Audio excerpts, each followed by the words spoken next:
My son thought he had it all: the big house in the Atlanta suburbs, the perfect wife, the Thanksgiving feast steaming on the table. But on that cold holiday afternoon, I found his 8-year-old son, my only grandson, shivering on the street as a punishment. While they carved the turkey inside, I was about to carve up their entire future.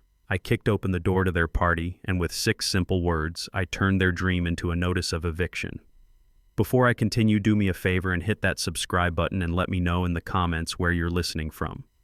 I want to see how far this story of justice travels. My name is Elijah Vance, and at 65 years old, I've learned that some feelings settle in your bones long before your mind understands them. That Thanksgiving, it was a cold feeling, a deep, penetrating chill that had nothing to do with the 15-degree weather outside. It started the moment I turned the key in the ignition of my old Ford pickup. I was driving to my son Marcus's house in one of those new sprawling neighborhoods where every house looks the same, built so fast you wonder if they used glue instead of nails. It was an unannounced visit. My gut told me to go. A man who spent 40 years in construction learns to trust his gut. It tells you when a foundation is cracked. And my family's foundation felt like it was about to crumble into dust. The drive was long, giving me too much time to think. The phone calls with Marcus had changed over the last year. They used to be easy, full of talk about the Falcons or the leaky faucet he needed help with. Now they were heavy with unspoken things. His "Hey Pop, how's it going?" had morphed into a hesitant, "Dad, we were wondering if..." That sentence always ended with a number for the new property taxes, a number for the landscaping project Jessica wanted, a number for a country club membership they couldn't afford but felt they deserved. It was never just a call anymore. It was an invoice. And Jessica, my daughter-in-law, her voice was like polished glass, smooth, shiny, and cold. In every conversation, she'd find a way to talk about the house. "This place has such great bones, Eli, but it really needs a modern kitchen." Or, "A new deck would do wonders for the property value." She talked about the house as if it were already hers, as if I were just a caretaker, a ghost rattling around in my own life until they could finally take over. My late wife, Rose, she saw it coming. She always did. "Eli," she'd tell me, her hand warm on my arm, "that boy Marcus has a good heart, but his spine is made of cotton. You have to be the oak tree, because he'll bend with any strong wind." Jessica was a hurricane. Rose had worried that Marcus would forget where he came from, that he'd trade the solid ground of his upbringing for the shifting sands of appearances. As I turned onto their street lined with identical mailboxes and professionally decorated porches, I knew her worries had become my reality. This wasn't a holiday visit. This was an inspection. The house was lit up like a postcard. I could see the golden light spilling from the dining room windows, silhouettes of people laughing, raising their glasses, the sounds of a happy family. But my eyes were drawn to a shadow huddled by the garage door, a shape that didn't belong in the perfect picture. My heart seized. I slammed on the brakes, the old truck groaning in protest. It was Leo, my grandson. He was sitting on the frozen concrete, hugging his knees to his chest. He was wearing nothing but a thin t-shirt and a pair of shorts, in 15-degree weather. I was out of the truck before it had fully stopped my body moving on pure cold fury. The wind cut through my jacket, and I could only imagine what it felt like on his bare skin. His legs were covered in goosebumps. His lips had a terrifying bluish tint. He was shaking a constant, violent tremor he couldn't control.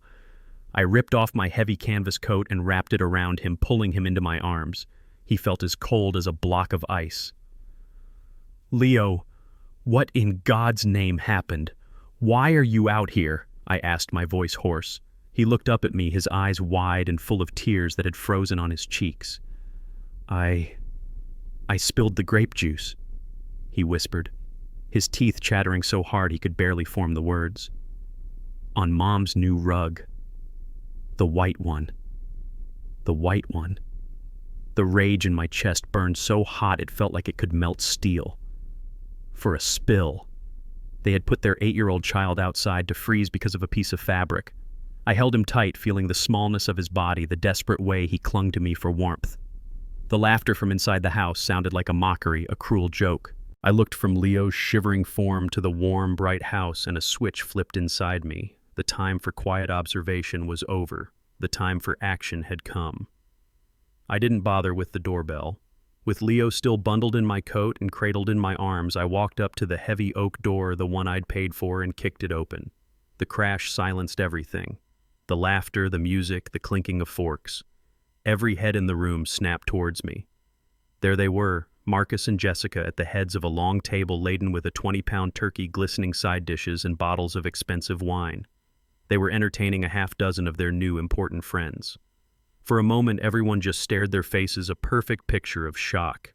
Jessica was the first to recover, pasting on a brittle smile. "Dad," she chirped, her voice a high-pitched performance of surprise. "You came. You should have called. We would have saved you a spot." She gestured vaguely at the full table. Marcus just stood there, his face a mess of guilt and fear, unable to meet my eyes. I walked straight into the center of the room, my muddy work boots defiling the pristine white rug Leo had been punished for. I gently set my grandson down on a chair, making sure he was still wrapped securely in my coat. I turned to face my son and his wife. I let the silence stretch, letting them and their guests soak in the sight of the shivering child and the fury on my face. Finally, I looked directly at Marcus, then at Jessica, and I spoke. I didn't shout. I said the words slowly, calmly, with all the weight of the last 40 years behind them. "This is still my house." The air in the room turned to ice. The fake smiles on their friends' faces vanished, replaced by confused, uncomfortable glances. The color drained from Jessica's cheeks. Marcus looked like he had been struck by lightning. The party was over. The war had just begun. The silence that followed my words was heavier than any stone. It crushed the festive spirit of the room, turning the air thick and hard to breathe. The guests, who moments before had been laughing and sipping wine, now stared at their plates, at their hands, anywhere but at me or my son. The half-carved turkey sat on the table like a monument to a celebration that had died a sudden, violent death. One by one, with mumbled apologies and awkward goodbyes, their friends began to flee. They grabbed their coats and purses, escaping the house as if it were on fire. They didn't want to be witnesses to whatever was about to happen. Jessica tried to stop them, her voice tight with forced cheerfulness. "Oh, don't go, the pie is still coming." But no one listened. They just wanted out. Soon it was just the four of us left in the wreckage of their perfect Thanksgiving. The power in the room had shifted, and it was now a cold, heavy thing in my hands. I ignored Marcus and Jessica completely. My entire world narrowed to the small, shivering boy beside me. I knelt down and took his icy hands in mine. "Let's get you warm, champ," I said, my voice softer than I thought possible. I led him past the dining room table, past his parents, who stood like statues of shame, and into the gleaming, oversized kitchen. It was one of those kitchens you see in magazines, all stainless steel and white marble, a room designed for show, not for comfort. I sat Leo on a stool and ran the faucet until the water was warm, then gently placed his hands under the stream. He winced at first, the feeling of warmth a shock to his frozen skin. I found the softest dish towel and carefully dried his hands and face. All the while I could feel their eyes on my back.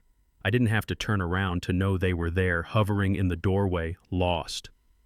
I opened their $1 million refrigerator full of gourmet cheeses and fancy condiments and found a carton of chicken broth. I poured it into a pot and set it on the stove. The quiet hiss of the gas flame was the only sound in the house. Jessica couldn't stand it. The silence was an accusation she had to fight. She walked into the kitchen, her heels clicking angrily on the imported tile. "Dad, you are being incredibly dramatic." She started, trying to make her voice sound reasonable, but it was thin and sharp. It was a punishment. Children need discipline. We were teaching him to be responsible. I didn't look at her. I just stirred the broth, the spoon making a slow, rhythmic clinking against the side of the pot. "Do you have any idea how much that rug cost?" She continued, her voice rising. "It was hand-woven. I had it shipped from Morocco. He has to learn that actions have consequences." I finally stopped stirring and looked at her. I didn't say a word. I just held her gaze. I let my eyes tell her everything. That I saw her, really saw her for the shallow, materialistic creature she was. That a rug meant more to her than her own child's well-being. Marcus drifted into the room behind her, a ghost in his own home. "Dad, come on," he pleaded weakly. "She's right. It was just to teach him a lesson. We were going to let him in." He couldn't even look at me when he said it. He looked at the floor, at the cabinets, anywhere else. My wife's words echoed in my mind, a spine made of cotton. Rose had been right. My son was a hollow man, a puppet whose strings were pulled by his wife's vanity. They weren't raising a son. They were curating an image. Leo was just an accessory that had misbehaved, a blemish on their perfect life. They hadn't been punishing him to teach him a lesson. They had been punishing him because he had inconvenienced them. I turned my back on them and poured the warm broth into a mug. I found a heavy wool blanket in a closet and wrapped it around Leo's shoulders. I sat with him on the living room sofa far from the cold kitchen and helped him hold the mug, his small hands still shaking too much to hold it on their own. He took a sip and a little bit of life seemed to return to his eyes. Marcus and Jessica were left standing alone in their showroom kitchen, their excuses hanging uselessly in the air. They had tried to explain their cruelty, and in doing so had only exposed the depths of their own emptiness. I knew then with a certainty that chilled me to the bone that this wasn't the first time. This wasn't a mistake, it was a pattern, and it was my job to break it. That night I told them I was staying. It wasn't a request. I took the guest room downstairs, a cold, sterile space that felt more like a hotel room than part of a home. The sheets were crisp and smelled of chemicals, and the art on the walls was generic and meaningless. It was a room for visitors, not for family. Sleep was impossible. Every time I closed my eyes, I saw Leo's face, his lips blue, his body shaking. After an hour of staring at the ceiling, I got up and walked quietly down the hall to his room. The door was slightly ajar. His room was just as lifeless as the rest of the house. Expensive toys sat on shelves in their original boxes, trophies of his parents' spending, not treasures of a child's imagination. Leo was asleep, but it was a restless sleep, his small body tense under the covers. I sat in a chair in the corner of the room, just watching him breathe. I didn't want him to be alone. After a while, his eyes fluttered open and he saw me sitting there. He wasn't startled. He just looked at me. I gave him a small, sad smile. "Couldn't sleep, champ," I whispered. He sat up and pulled his knees to his chest. For a long time he was silent, and I didn't push. I just waited. A man learns patience when he's waiting for concrete to set or for a scared child to speak. Finally, his voice came small and fragile in the quiet room. "It's not the first time," he said. My heart felt like a lead weight in my chest. "What isn't, son? Just getting locked out," he said, not looking at me. "One time I got mud on Mom's new white sneakers, the ones she wears for tennis. She made me stand on the patio in the rain to wash them off. She watched me from the kitchen window." He took a shaky breath. "When I accidentally broke a glass vase, Dad took my video game away. Mom said it was because I didn't respect their things. They're always talking about things, the price of things." He finally looked at me, his eyes shining with unshed tears. "Sometimes," he said, his voice dropping to a whisper, "they just forget I'm here. They go out to dinner with their friends and the babysitter doesn't show up. I just watch TV until they come home." Each word was a blow, a confirmation of the ugly truth I had seen festering just beneath the surface. My promise to Rose, the one I made at her bedside, came rushing back to me. "Protect them, Eli," she had said. "Protect our boy. And his boy." I had been watching from a distance, sending checks, thinking that was enough. I had been a fool. The anger from earlier had cooled, settling into something harder, something colder. It was resolve. I wasn't just going to save my grandson from the cold. I was going to save him from his parents. The next morning, the tension in the house was so thick you could have cut it with a knife. I came downstairs to find Marcus and Jessica in the kitchen, nursing cups of coffee like they were sacred relics. They looked like they hadn't slept. Good. They were expecting a confrontation, a lecture, a shouting match where they could twist my words and play the victims. I wasn't going to give them the satisfaction. I walked to the coffee maker, poured myself a cup, and took a slow sip, letting the silence hang. Then I turned to them. "I'm taking Leo back to my place for a few days," I said. My voice was calm, level. It was the voice I used on a work site when I was giving an order that was not up for debate. Jessica's coffee cup slammed down on the marble countertop. "You can't do that," she snapped, her voice sharp with disbelief and rage. "He is our son. This is our house. You can't just come in here and start making decisions for our family. You are interfering, Eli." She used my first name, a clear sign of disrespect, a line she had never crossed before. Marcus, as usual, tried to play the peacemaker to smooth over the cracks his wife was creating. "Dad, let's just talk about this," he said, his hands raised in a useless gesture of surrender. "Don't be like this. We were just upset yesterday. We can work it out." I looked at my son, at the weakness in his eyes, at the way he flinched under his wife's glare, and I felt a wave of pity and disgust. "There is nothing to talk about," I said, my voice cutting through their protests. "I am not asking for your permission. I am informing you of my decision." Without another word, I turned and walked upstairs. I could hear Jessica's frantic whispering behind me, but I didn't care what she was saying. I went to Leo's room and packed a small bag for him with a calm, deliberate efficiency that I knew was driving them insane. Leo was quiet, his eyes wide as he watched me, but he didn't protest. He simply took my hand when I was done. I walked him down the stairs right past his parents, who stood frozen in the foyer. Jessica opened her mouth to say something, but the look in my eyes must have stopped her. It was a look that promised consequences. I led Leo out the front door, the one I had kicked open less than 24 hours before, and didn't look back. As we settled into my truck and I pulled away from the curb, I saw them standing in the doorway. Two stunned figures in their perfect house, having lost complete control of the situation. They expected a family argument. They got a tactical extraction. Once we were on the highway with the sterile suburban landscape shrinking in the rearview mirror, I picked up my phone. Leo was quiet in the seat beside me, just watching the world go by. I dialed a number I knew by heart.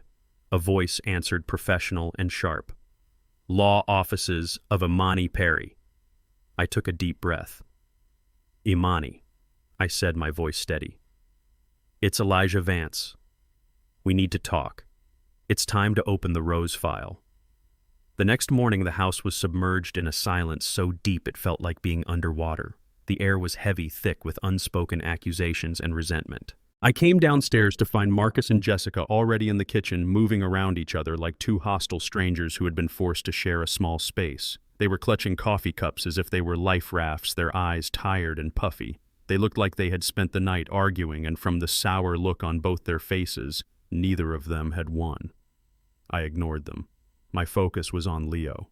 I found him already awake, sitting on the living room floor, quietly playing with a set of building blocks. I went into the kitchen and made him breakfast. Not the sugary cereal I saw in their pantry, but oatmeal the way my Rose used to make it, with a little milk and brown sugar. It was a simple, solid meal, an act of care, a silent judgment. Marcus and Jessica watched my every move. They were waiting for the explosion, for the lecture, for the fight they had been rehearsing in their heads all night. I gave them nothing but the quiet sounds of a grandfather making breakfast. I brought the bowl to Leo and sat with him while he ate. When he was finished, I took the empty bowl back to the kitchen, rinsed it, and placed it in the sink. I poured myself the last of the coffee, letting the silence stretch until it was pulled as taut as a wire. Finally, I turned to face them. I looked at the clock on the wall. 8:15. It was time. "I'm taking Leo back to my place for a few days," I said. My voice was as calm and flat as a frozen lake. It was a statement of fact, not a topic for discussion. Jessica's cup hit the marble countertop with a sharp crack. "Excuse me?" she said, her voice a low, dangerous hiss. "What did you just say?" "You heard me?" I replied, holding her gaze. Her face flushed with a sudden blotchy red. "You have no right," she spat, standing up so fast her chair scraped loudly against the floor. "He is my son. This is my home. You don't get to just walk in here and dictate what happens in our lives. This is a private family matter, and you are interfering." Her voice grew louder with each word, the carefully constructed mask of the perfect suburban wife crumbling to reveal the snarling entitlement underneath. "You are trying to undermine me as a mother. You think you know better. After one day." My internal monologue was cold and clear. I saw that her outrage had nothing to do with motherhood or what was best for Leo. It was about power. I had challenged her authority in her own castle, and she couldn't stand it. I was a stain on her perfect picture, and she was desperate to scrub me out. Marcus jumped up, placing himself physically between us, his hands raised in a gesture of surrender. Okay, everybody, just calm down," he said, his voice pleading. "Dad, we know we were wrong yesterday. We admit it. It was a mistake, but this is too much. You can't just take him." I looked at my son, at this man who was so terrified of conflict he would rather live in a gilded cage than stand up for his own child. Rose's words echoed in my head, a sad prophecy fulfilled. "Jessica, honey," he said, turning to his wife. "He's just worried. Let's all just talk this out like adults." She shot him a look of pure venom. There's nothing to talk about, Marcus. Your father is trying to kidnap our son. Her accusation was so absurd, so theatrical that I almost laughed. Instead, I took a slow sip of my coffee. I let their panic and chaos wash over me, but it didn't touch me. I was the eye of the storm. I placed my cup deliberately in the sink. I looked past my frantic son, past my furious daughter-in-law, and I delivered the final verdict. I am not asking for your permission, I said, my voice cutting through their noise like a shard of glass. I am informing you of my decision. And with that, I turned my back on them and walked out of the kitchen. The move was a dismissal, a clear statement that their arguments were irrelevant. I walked up the stairs, my steps heavy and even on the plush carpet. Each step was a measured beat in the new rhythm of our lives. I went into Leo's room and found a small duffel bag in his closet. I packed it with a calm efficiency that I knew was more infuriating to them than any shout could ever be. A few pairs of jeans, some sweaters, his toothbrush, the book I saw on his nightstand. Simple things, necessary things. Leo stood in the doorway watching me. He didn't say a word. When I was done, I zipped the bag and held out my hand. He took it without hesitation. That simple act of trust was all the confirmation I needed. We walked down the stairs together. They were waiting in the foyer, two cornered animals, their faces a mixture of fury and helplessness. Jessica's hands were clenched into fists at her sides. Marcus just looked defeated. I didn't say goodbye. I simply walked toward the door, holding my grandson's hand. I led him out into the cold morning air, into the safety of my old truck. As I pulled away from the curb, I saw them in the rearview mirror, two small figures standing in the doorway of a big empty house. They had expected a shouting match they could manipulate. They got a quiet resolution they were powerless to stop. Once we were on the highway, a comfortable silence settled between us. I glanced over at Leo. The fear and tension had begun to melt from his small face, replaced by a quiet sense of relief. That was all that mattered. I picked up my phone and dialed a number I knew by heart. It rang twice. Law offices of Imani Perry. A crisp, professional voice answered. I took a deep breath, my knuckles white on the steering wheel. Imani, I said, my voice steady and hard as iron. It's Elijah Vance. Something has happened. No, everyone is physically safe for now. But I need to see you. Today, if you can, it's time. It's time to open the Rose file. Imani Perry's law office was on the top floor of a glass and steel building in downtown Atlanta. It was another world, a world of quiet confidence and expensive leather. The air smelled of old books and fresh coffee. When we walked in, the receptionist smiled warmly. Mr. Vance, it's good to see you. And who is this handsome young man? She asked, looking at Leo. I introduced him, and she produced a coloring book and a cup of crayons from behind her desk, as if she had been expecting him. It was a small gesture, but it meant the world. It told me this was a place of care, not just contracts. A moment later, Imani emerged from her office. She was a woman who commanded respect without ever having to raise her voice. She was tall, dressed in a sharp, dark suit, her hair styled in elegant locks. But her eyes were warm and intelligent. She shook my hand firmly. Eli, it's been too long, she said, her voice a smooth, calm alto. Then she knelt down to Leo's level. And you must be Leo. It's a pleasure to meet you. You have your grandmother's eyes. She said it so simply, so matter-of-factly that it didn't feel like a line. It felt like the truth. She led us into her office. It was a corner room with a panoramic view of the city, but my attention was drawn to the wall of mahogany bookshelves filled with thick leather-bound legal volumes. It was a room that spoke of history, of precedent, of battles won through careful planning and unshakable resolve. After making sure Leo was happily occupied in a comfortable chair, Imani sat behind her large, uncluttered desk. She looked at me, her expression serious. You said on the phone it was time to open the Rose file, she said. I hoped this day would never come. She swiveled in her chair and retrieved a thick burgundy-colored binder from a locked cabinet. It had a simple label on the spine, Vance. She placed it on the desk between us with a soft final thud. This was it. This was the fortress Rose had built. This was the weapon she had left behind. Before we go any further, Imani began, her voice shifting into its professional tone. I want to refresh your memory on the structure Rose insisted we create. This is not a simple will, Eli. You know that. You and Rose didn't just leave your assets to Marcus. You created the Vance Family Trust. That trust is a legal entity. It owns everything. The house Marcus lives in, the investment portfolio, the savings. You are not the owner. You are the sole surviving trustee. You are the manager, the guardian of the estate. She paused, letting the weight of those words settle in the room. Marcus is the beneficiary. He is the one who stands to inherit the assets of the trust upon your passing. But and this is the most important part, his inheritance is not guaranteed. It is conditional. She opened the binder, her long fingers flipping through several pages, until she found the one she was looking for. She put on a pair of reading glasses and looked at me over the rims. I remember the night Rose had me add this. We were here until almost midnight hammering out the exact wording. She wouldn't leave until it was perfect. My own mind drifted back to that time. I remembered arguing with Rose about it in our kitchen. It's too harsh, honey, I had said. It's like we don't trust our own son. It's like we're ruling from beyond the grave. Rose had put down her dish towel and looked at me with that gaze of hers that could see right through to your soul. Trust isn't the issue, Eli, she had told me.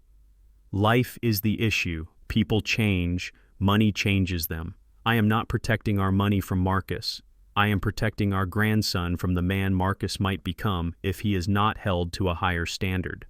This clause isn't a cage, Eli. It's an anchor. It will hold him to what's right when the winds of greed or weakness start to blow.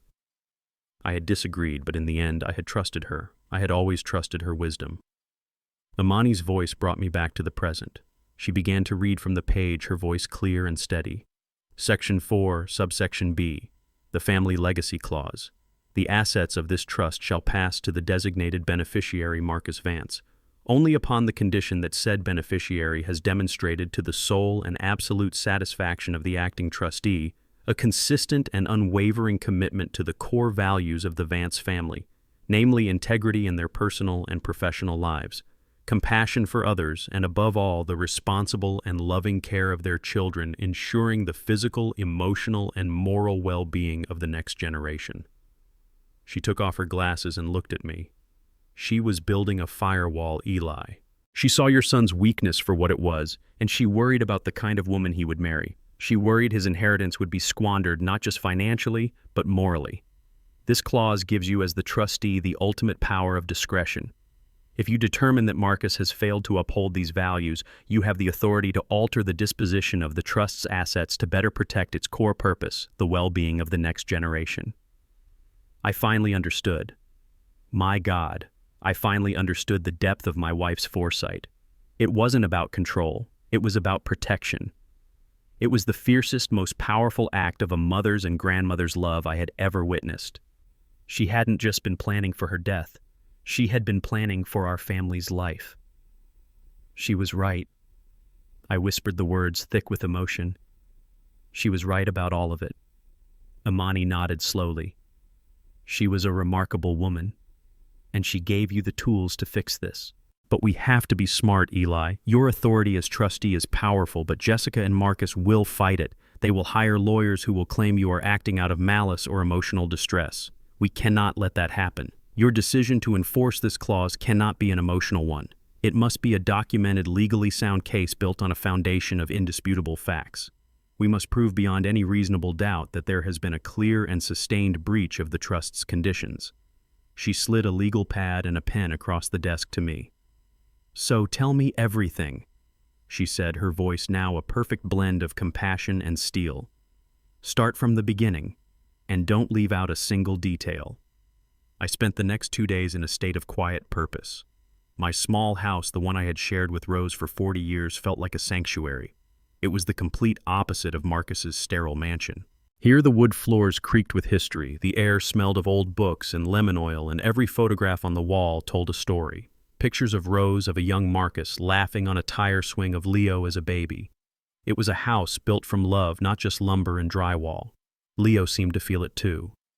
The tense, haunted look in his eyes began to fade. We spent our time in my workshop sanding down a piece of pine for a small bookshelf he wanted to build. The simple, honest work of making something with his hands seemed to heal a part of him. My phone buzzed constantly. I had a dozen missed calls from Marcus. and a string of angry, rambling text messages from a number I knew was Jessica's. I ignored them all. Let them stew in their panic, I thought. Let them wonder. As Amani had advised, silence was a tool. It would make them desperate, and desperate people make mistakes. On the third day, the phone rang again. I looked at the screen. Marcus. I took a deep breath. This was it. "Leo," I said calmly. "Could you go into the living room for a bit? I need to take this call." He nodded and left, and I was grateful for his trust. I pulled out the small digital recorder Amani had given me and placed it beside the phone. I followed her instructions exactly. I answered, put the call on speaker, and pressed record. "Dad." Marcus's voice was tight with a mixture of anger and anxiety. "Finally, I've been calling you for 2 days. What is going on?" I could hear the echo on his end, the sound of a large empty room, and I could hear something else, a faint, sharp whisper in the background. "Jessica." "This has gone on long enough," Marcus said, his voice gaining a false bravado. It was clear he was reading from a script his wife had prepared. "You need to bring Leo home. Now." I remained silent, letting him fill the void. "Are you listening to me?" he demanded. "This isn't a game. You can't just take a child." I heard Jessica hiss something indistinctly. Marcus paused, then continued, his voice even more strained. "You have no right to do this, Dad. You are legally overstepping. He is our son." "Is he okay?" I asked, my voice even. It was a simple question, but I knew it would throw them off. There was a pause. The question of their son's well-being was clearly not on their agenda. "Of course he's okay," Marcus stammered. "That's not the point." In the background, Jessica's whisper became clearer. "The house, Marcus. Tell him about the house." A cold sadness washed over me as I listened. My son was so weak, so utterly lost, that he couldn't even have a difficult conversation on his own. He was a mouthpiece, a puppet. "Dad," Marcus said, his voice taking on a whiny, lecturing tone that I knew came directly from Jessica. "You need to think about what you're doing. To all of us. This house is our main asset. It's our equity. We have plans. We have a financial strategy built around it. All this drama you're creating, it's jeopardizing our entire future." There it was. The fatal mistake. The confession I had been waiting for. It wasn't about Leo. It wasn't about family or a child's safety. It was about equity, assets, a financial strategy. They saw the house, my house, as a pile of money they were entitled to. They saw their son's suffering as an inconvenient risk to their investment. He had not once asked what Leo was doing, if he was happy, if he missed them. He had only talked about money. I felt a profound sense of mourning for the boy I had raised, the boy who had gotten lost somewhere on the road to this cold, empty life. But my resolve hardened into steel. "So is that what you're worried about, Marcus?" I asked, my voice devoid of emotion. "The value of the house." He was flustered. "No, that's not. You're twisting my words." Jessica's whisper was a furious squawk in the background, but I couldn't make out the words. "It's about stability," Marcus shouted, finally finding some emotion, even if it was just recycled anger from his wife. "It's about the stable home we are trying to provide, and you are disrupting it." I had heard enough. I had it all on tape. "I see," I said softly. "Thank you for clarifying your position, Marcus. I have to go now. I'll be in touch." "Wait, Dad, don't you hang up on me." I pressed the end call button, cutting him off. The silence that filled my kitchen was a relief. I looked at the small digital recorder. A tiny red light was blinking, confirming the file had been saved. I felt no triumph, no joy, just the grim satisfaction of a job that had to be done. I picked up my phone, attached the audio file to an email, and sent it to Amani Perry. The subject line was 2 words: the proof. My promise to Rose was one step closer to being fulfilled. The days that followed were a blur of calculated, quiet moves. I was no longer just a grandfather acting on instinct. I was an agent of my wife's final wishes, a strategist guided by Amani Perry's sharp legal mind. My grief and anger were channeled into a cold, methodical purpose. Each step was a piece of a puzzle, and when assembled it would create a picture of neglect and greed so clear that no one could deny it. My first move was the doctor's visit. I told Leo we were going for a routine checkup. something I said his grandmother Rose always insisted on at the start of winter to make sure we were ready for the cold season. He accepted it without question. I took him to see Dr. Evans, a kind, gray-haired man who had been my family's doctor for 30 years. He had treated my scrapes as a young man and had held my hand when Rose was first diagnosed. I trusted him. In the quiet of the examination room, I watched as Dr. Evans went through the motions, his gentle demeanor putting Leo at ease. But I could see a subtle shift in his expression as he worked a professional concern that deepened with each new observation. After he had finished with Leo, he sent him to the waiting room with a lollipop and asked me to stay behind. He closed the door and looked at me over his glasses. "Eli," he began, his voice low. "He's a good kid, but I'm concerned. He's underweight for his age and height, and his reflexes are a little sluggish, which can be a sign of poor nutrition. But it's more than that."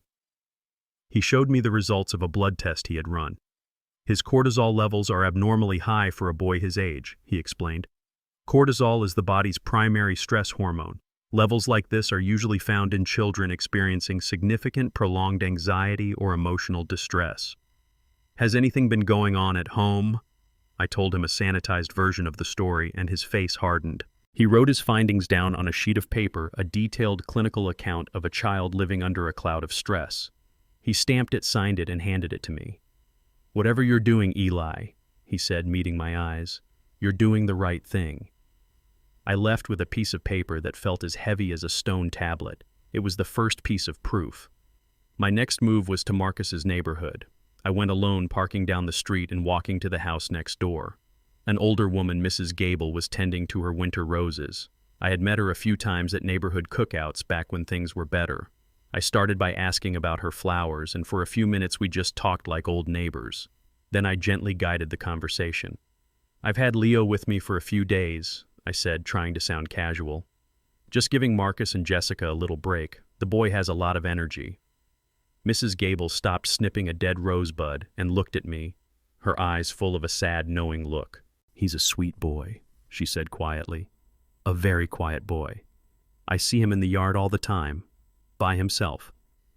She hesitated, then seemed to make a decision. "You know, I almost called someone a few weeks ago," she confessed, her voice dropping. "It was getting dark and so cold, and he was just sitting on the back steps in a sweatshirt. For hours. I kept watching from my kitchen window, waiting for them to call him in, but they never did. I felt so awful, but, you know, you don't want to get involved in other people's business." Her words were another piece of the puzzle, a third-party account that painted the same bleak picture. I thanked her for her time and walked back to my truck, her testimony a cold, hard knot in my stomach. The final move was Amani's. A few days later she called me. "I have them, Eli," she said, and I could hear the grim satisfaction in her voice. "I have the bank and credit card statements." She had used her legal authority as the trust's counsel to subpoena their financial records for the past 2 years. What she described over the phone was a tidal wave of reckless, selfish spending. "They're living on your money, Eli, completely," she said. "Marcus's salary covers the mortgage and maybe the electric bill. The rest is all you. $25,000 for a country club membership they barely use. A $70,000 Lexus for Jessica. Monthly shopping sprees at high-end department stores, $5,000 or $6,000 at a time. 2 vacations to the Caribbean last year alone, first class. They were hemorrhaging your money to keep up an image." I sat at my kitchen table, the phone pressed hard against my ear, and listened to the story of my son's betrayal told in dollars and cents. It was a story of vanity and greed, a desperate attempt to buy a lifestyle they hadn't earned. Late that night, I sat at that same table and laid everything out before me. The clinical damning medical report from Dr. Evans, my handwritten notes from the conversation with Mrs. Gable, and the list of extravagant expenses Amani had emailed me, a long, ugly receipt for their failure as parents and as people. The silent moves were complete.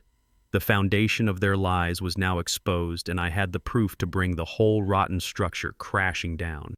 I felt no joy, only the heavy, solemn weight of a promise that was about to be kept. For a week, I let the silence do the work. I didn't call them, and they didn't call me. I imagined them on the other end of that silence, their initial anger curdling into confusion and then into a gnawing fear. Their main source of funding had been cut off, and their future, which they had assumed was a straight paved road, had disappeared into a fog of uncertainty. I dedicated myself entirely to Leo. We established a routine. We woke up early, had a breakfast, and I would help him with the schoolwork his teacher had sent over. In the afternoons, we worked in my shop or went to the park. I was showing him what a life of simple, quiet stability felt like. A life where his presence was a joy, not an inconvenience. I was building a new foundation for him, one of honesty and unconditional love. The call from Amani came the following Monday morning. "The letter has been delivered," she said, her voice crisp and professional. "Signed and received this morning." The letter itself was a masterpiece of neutral corporate language. It didn't threaten or accuse. It simply invited Marcus and Jessica Vance to a mandatory family meeting to discuss the future administration and long-term planning of the Vance Family Trust. It was the perfect bait and official-sounding invitation that spoke their language of assets and estates. I asked Amani if they had responded. I heard the hint of a dry smile in her voice when she answered. "Oh yes, they responded within the hour. Jessica called me herself." I could picture it perfectly. Jessica seeing the official letterhead from a prestigious law firm, her panic instantly transforming into smug triumph. She would have seen it as a white flag, a sign of my surrender. She was exuberant. Amani continued, choosing her words carefully. She said she and Marcus were delighted to finally put this recent misunderstanding behind them and formalize the next steps.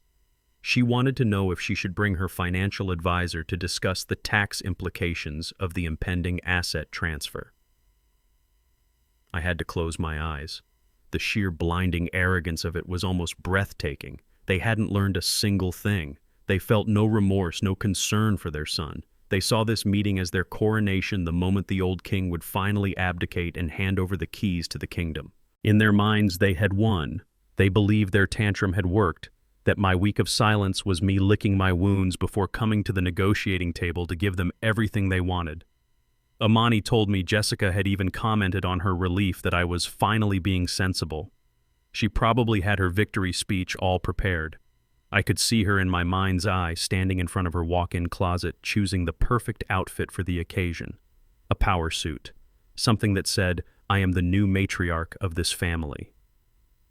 She would walk into Amani's office expecting to discuss interest rates and capital gains. She had no idea she was walking into a courtroom where she was the one on trial. A profound sadness settled over me, a deep ache for my son and the life he might have had if he had chosen a different path, a different partner. But then I looked out the window and saw Leo in the backyard, carefully watering the small herb garden Rose had planted years ago. He was smiling. That smile was all the justification I needed. "So they agreed to the time?" I asked Amani, my voice steady. "Wednesday at 10 a.m., she confirmed. "They will be there." "Good," I said. "So will I."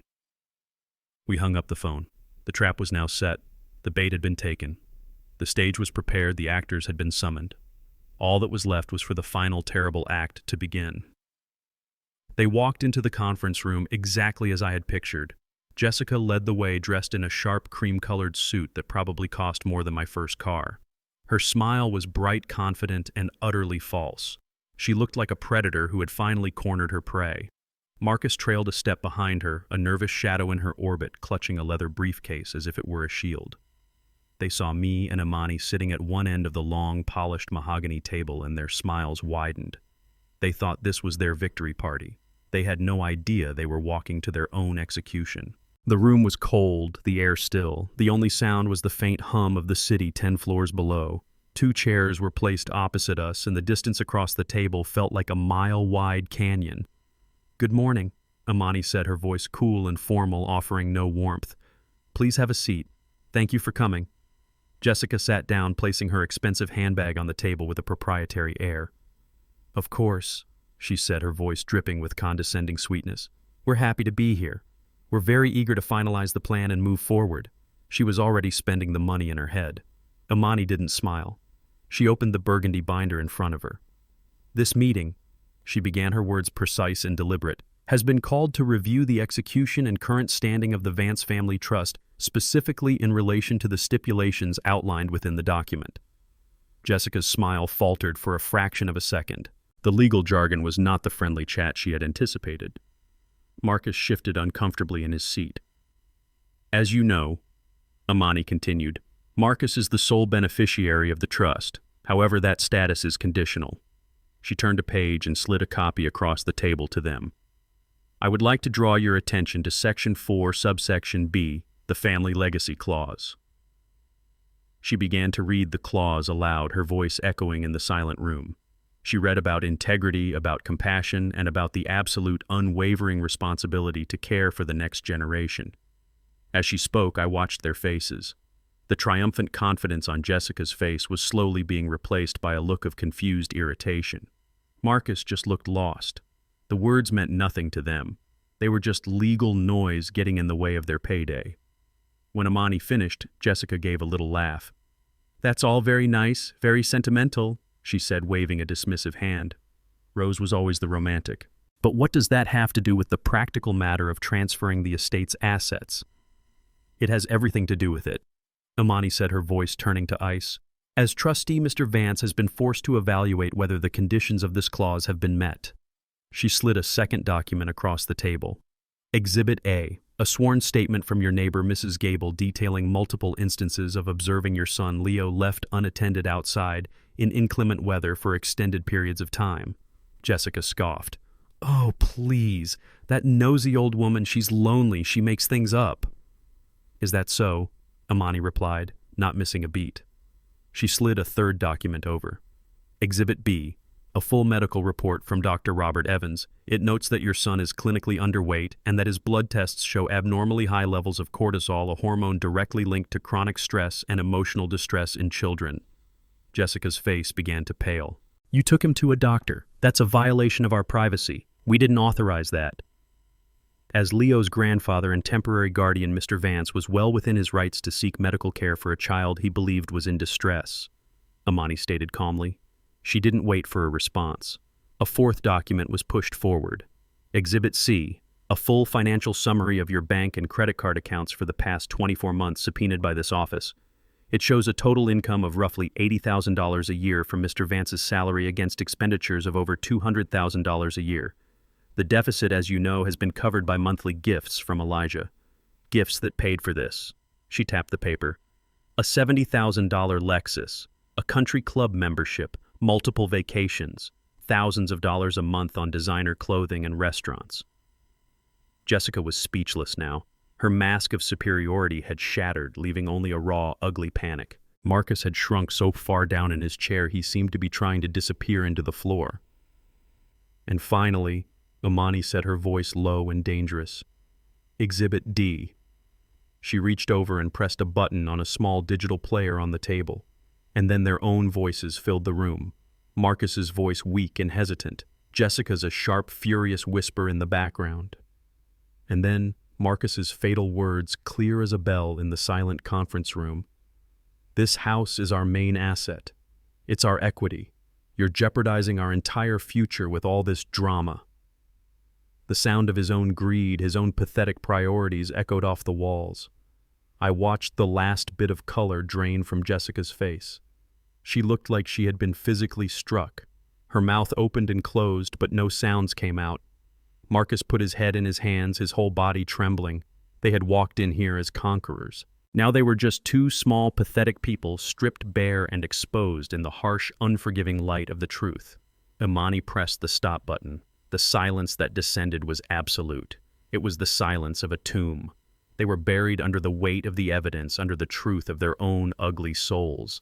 The silence that followed the recording was the loudest sound I had ever heard. It was a silence full of endings. The end of my son's arrogance, the end of his wife's greed, the end of the life they had built on a foundation of lies. They just sat there, two broken statues in their expensive clothes. All the fight had gone out of them, leaving behind nothing but the hollowed-out shells of their entitlement. Imani let the silence hang in the air for a long moment, allowing the full weight of their actions to settle upon them. Then she spoke, her voice, the calm, final instrument of judgment. "Based on the evidence presented here today," she said, looking directly at Marcus, "it is the conclusion of the trustee, Mr. Elijah Vance, that you are in profound and irredeemable breach of the family legacy clause." She paused, letting the legal finality of her words sink in. "Therefore," she continued, her voice leaving no room for appeal, "I am officially informing you that your status as beneficiary of the Vance Family Trust is hereby suspended, indefinitely." Jessica made a small choked sound, but she didn't have the strength to form words. Marcus didn't even flinch. He was already gone. Furthermore, Amani said, delivering the final devastating blow, as per the instructions of the trust, all assets contained within it, including the property at 123 Maple Street, will be immediately liquidated and transferred into a new protected trust. She paused one last time, holding their empty gazes. The sole beneficiary of this new trust will be Leo Vance. Mr. Elijah Vance will act as trustee and manage the funds for Leo's education and well-being until he reaches the age of 25. It was clear from their blank, shattered expressions that the words were not fully registering. They understood they had lost, but they couldn't comprehend the elegant, perfect justice of the mechanism. For the first time in that long, painful meeting, I spoke. I looked at my son not with anger, but with a grim sense of duty. "Let me make it plain for you," I said, my voice steady and hard as stone. "You have 30 days to vacate the property. The house will be sold. The proceeds will fund Leo's future." I leaned forward slightly, making sure they understood the finality of my next words. "You will not receive a single dime." That was it. The final shock. The last thread of hope they might have been clinging to was severed. This wasn't a negotiation. It was an eviction. This wasn't an act of revenge. It was an act of restoration. It was the law of consequence, a lesson they had tried so desperately to teach their son, now visited upon them in its purest form. It was the promise I made to my wife fulfilled. 6 months have passed since that day in the conference room. The silence that followed our exit was the beginning of a new, quieter life. The big cold house on Maple Street is gone, sold to a new family I hope will fill it with more warmth than the last. The money, every last dime, is now the foundation of the Leo Vance Trust, a fortress of security that will protect my grandson's future long after I'm gone. I hear Marcus and Jessica moved out of state, somewhere out west. I don't know what they're doing, and I find I don't spend much time thinking about it.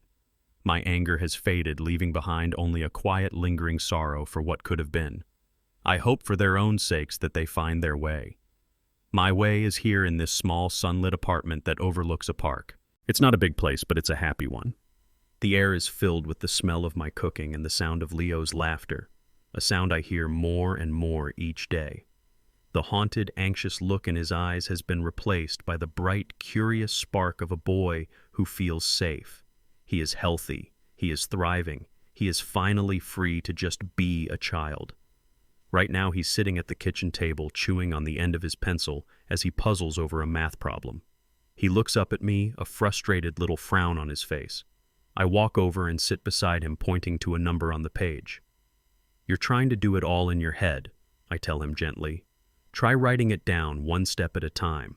That's how you build anything, champ. One solid piece at a time." He nods, starts writing, and a moment later his face lights up. "I got it," he says, his smile so bright it could power the whole city. He got it, and in that moment, I know we're going to be okay. My wife Rose always used to say that it's easy to build a house, but it takes a lifetime to build a home. For a long time I thought I had failed. I failed to teach my own son that lesson, and our family cracked under the weight of his weakness and his wife's greed. But now, looking at my grandson, I realize I haven't failed. I've just been given a second chance. This wasn't the end of our family. It was the beginning of a true legacy. A legacy not measured in property value or bank accounts, but in quiet moments like this. In love, in dignity, and in the simple, unbreakable promise of a grandfather to his grandson. And that's a promise I'll keep for the rest of my days. This story is a powerful reminder that a true family legacy isn't measured in dollars, but in dignity.